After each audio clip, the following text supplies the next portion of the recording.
Welcome to the deep dive. So today we're trying to cut through some of the noise around semaglutide, Ozempic, Wegovy. Hmm.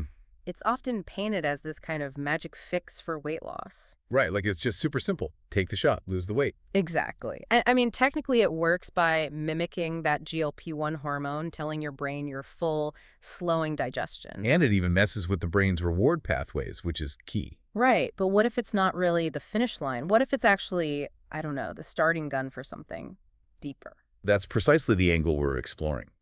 It challenges us to see semaglutide less as the destination and more like a tool, a Yeah. really powerful tool, maybe a window even into a much more human transformation. Human transformation. Okay, Yeah, we're moving beyond just the numbers on the scale. We're digging into a really different perspective, mainly drawn from the Dan Hollis Manifesto and some related insights. Okay, so our mission today then is to understand this drug, semaglutide, maybe as more of a biological pause, a chance to deal with emotional hunger, identity, and like actual sustainable change. And importantly, without all the shame that usually comes with this stuff. absolutely. Free from shame is a big part of it. Because if you've struggled with weight, I mean, you've probably tried the whole willpower thing countless times, right? Oh, definitely. The just try harder approach. Yeah, and it often just falls short. So this deep dive hopefully will shed some light on maybe why that happens and what a more, I guess, aligned path might look like.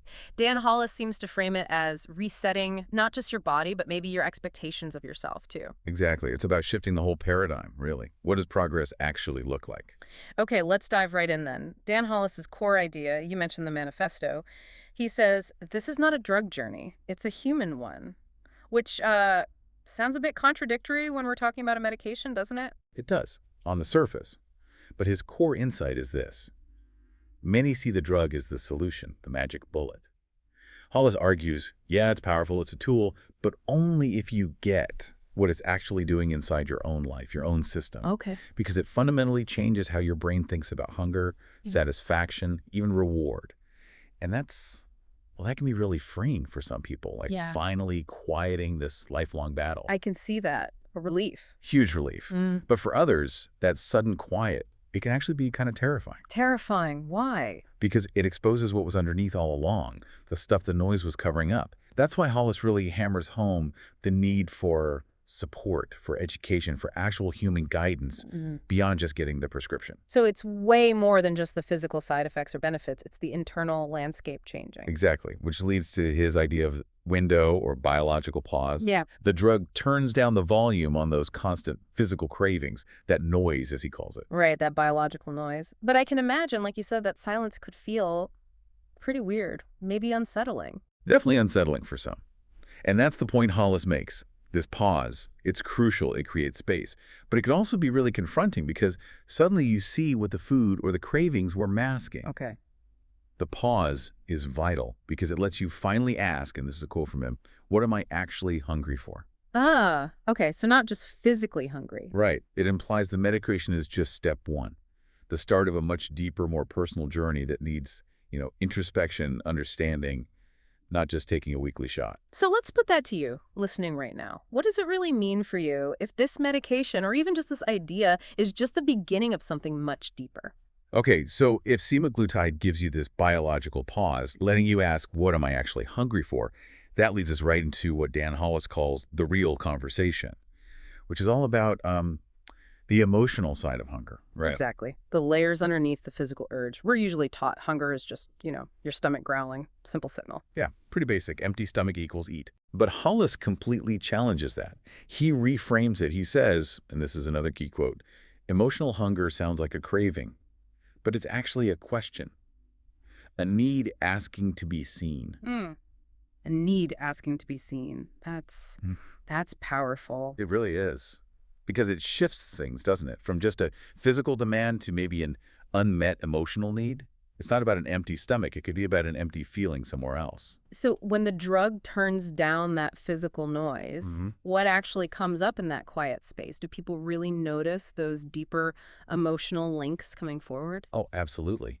According to Hollis's work, and anecdotal reports seem to back this up, once that constant hum of cravings lowers, the emotional stuff gets its chance to be heard. Like what specifically? Well, it could be loneliness, boredom, anxiety, even happiness or celebration sometimes. All these complex feelings that we often unconsciously learn to manage or express through food. Right, food becomes the go-to response for everything. Exactly. Hullist uses this really potent analogy. He says, if food was your emotional scaffolding and that gets pulled out, you're going to feel exposed. Wow. Yeah, I can picture that. Like you're suddenly unsteady. Precisely. Like someone who's always used a crutch suddenly has to try and stand on their own 2 feet. That initial wobble, that feeling of being exposed, it isn't weakness. Hollis says that's okay. In fact, he says that's the work. It's where the real change begins. So the exposure isn't the problem, it's the starting point. It's the starting point for confronting what the food have been papering over for possibly years or even decades. Okay. So thinking about your own life, your own relationship with food, how might your eating be tied to emotions, not just physical signals? What might surface for you if that noise quieted down? Now let's talk about willpower. Yeah. Because whenever weight loss comes up, that's like the default solution, isn't it? Just have more willpower. Right. The pull yourself up by your bootstraps idea. Yeah. But Dan Hollis flat out says willpower was never the problem. How does he justify that? And if not willpower, then what? What's his alternative? Well, he argues willpower often fails because, honestly, the odds are stacked against it. You've got biology, deep-seated emotional patterns, powerful habit loops, all pushing back against sheer individual effort. Okay, so it's not just about being strong enough. Not at all. Yeah. His alternative framework is built around 3 things: insight, structure, tools that meet your biology where it's at. Insight, structure, tools. Okay, break that down a bit. What does that look like practically? So insight is about understanding what's really going on, like recognizing what Hollis calls signal confusion. Signal confusion. Yeah, where your brain basically misreads cues, like it interprets boredom or stress or even thirst as physical hunger. Insight is learning to tell the difference. Ah, okay. And structure. Structure is about consciously building routines or environments that support your goals before the craving hits.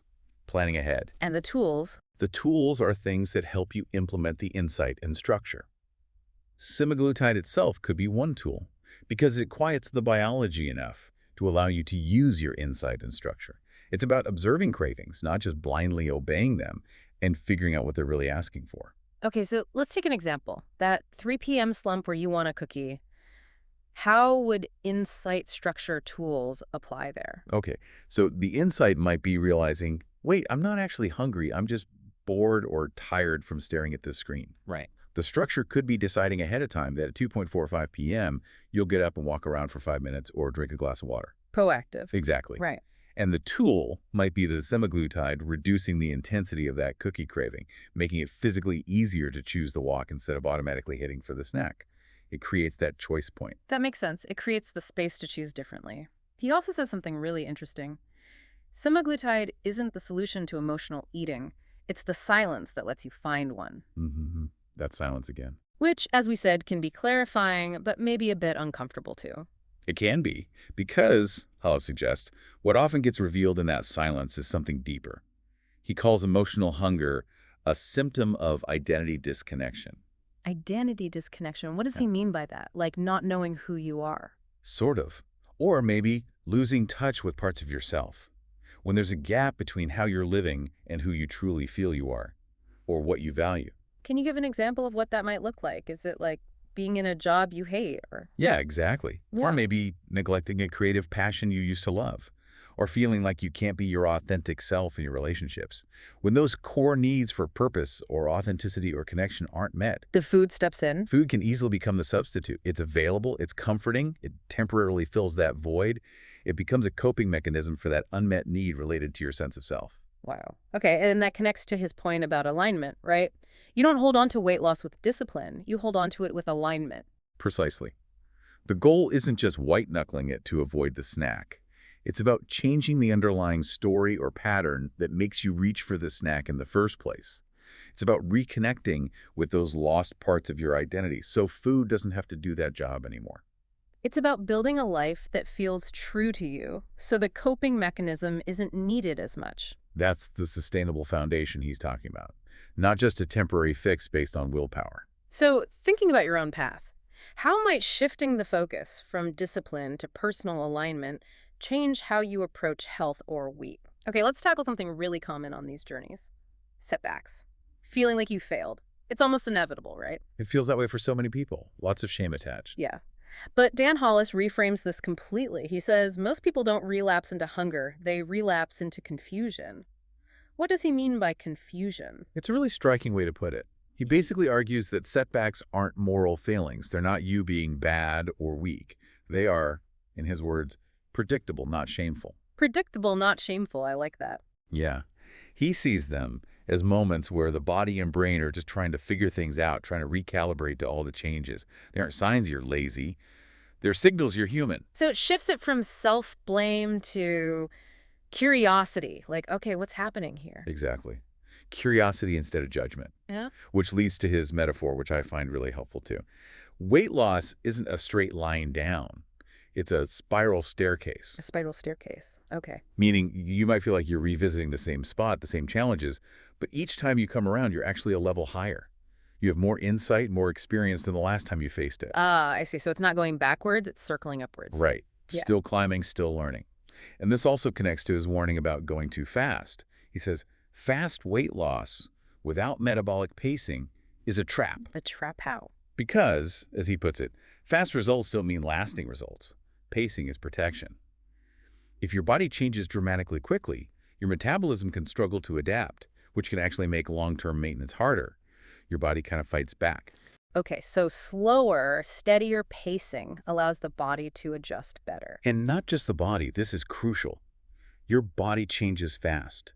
Your identity takes time to catch up. Ah, the identity piece again. Yes. So when those old cravings pop up weeks or months later, Hollis suggests it's not necessarily weakness or failure kicking in.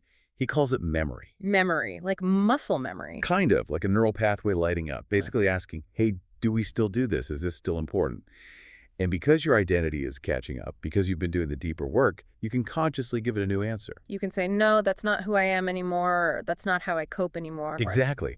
It's not a sign of failure, but an opportunity to reinforce the new identity, the new patterns.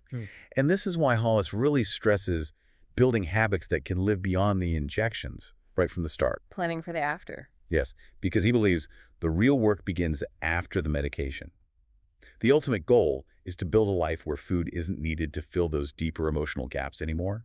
The medication is the catalyst, not the long-term solution itself. Okay, so for you listening, how might reframing setbacks, not as failures, but as signals, as learning opportunities, empower you?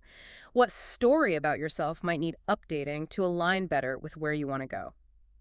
All right, as we start to wrap up this deep dive, it feels like the core shift Dan Hollis is pushing for is, well, it's pretty profound, isn't it? It really is. Moving away from just focusing on the drug or just focusing on willpower. Yeah, towards this much more human-centered process, one that actually embraces the emotional side, encourages sustainable pacing. And completely reframe setbacks, seeing them as signals for growth, not reasons for shame or quitting. It's about looking at the whole system, the whole person. An integrated approach, definitely. Yeah. Recognizing that real lasting change isn't just physical.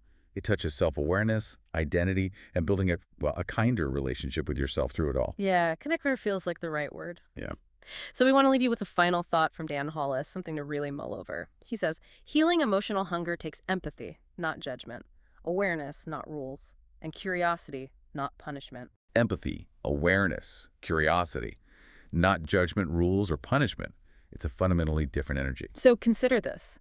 What might this miracle pause that semaglutide can offer, or even just this understanding we've talked about today, reveal about your own deeper needs? When the noise of constant cravings quiets down, what are you truly hungry for? What truth begins for you when the cravings stop?